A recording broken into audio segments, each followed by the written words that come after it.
మరి ఇప్పుడు దినేష్ రెడ్డి గారు 2024లో పోటీ చేయాలని భావిస్తున్నారు. సార్‌కి మీ సపోర్ట్ ఎలా ఇస్తున్నారు? సార్‌తో మీ బాండింగ్ ఎలా ఉంటుంది? దినేష్ రెడ్డి గారు గెలిపే జయంగా పనిచేస్తారు.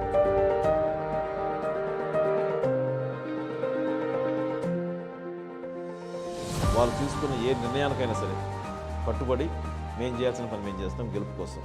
దాంట్లో వెనకాడే సమస్య లేదు. నల్లపరెడ్డి ప్రసన్న కుమార్ రెడ్డితో సార్ తలపడుతున్నారు ఇప్పుడు 2024 ఎలక్షన్స్‌లో. కానీ నల్లపరెడ్డి ప్రసన్న కుమార్ రెడ్డి గారిని చూసుకుంటే 6 సార్లు ఎమ్మెల్యే అభ్యర్థిగా ఉన్నారు. అలాగే వాళ్ళకున్న రాజకీయ చరిత్ర కూడా ఆయనే 25 సంవత్సరాల వరకు ఉన్నారు నల్లపరెడ్డి ప్రసన్న కుమార్ రెడ్డి గారు. సార్ చూస్తే ఫస్ట్ టైం ఎలక్షన్స్‌లో పోటీలో దిగుతున్నారు. మరి ఎలాంటి వ్యూహంతో వెళ్తున్నారు ఏంటి సార్? వాళ్ళ నాయన 3 సార్లు శాసనసభ్యుడు కాబట్టి నల్లబడ్డ ప్రసన్న కుమార్ రెడ్డి శాసనసభ్యుడు అయ్యారు.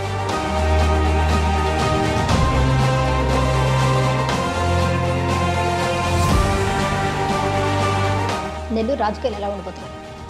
ఉమ్మడి నెల్లూరు జిల్లాలో 10కి 10 సీట్లు తెలుగుదేశం పార్టీ గెలుస్తుంది.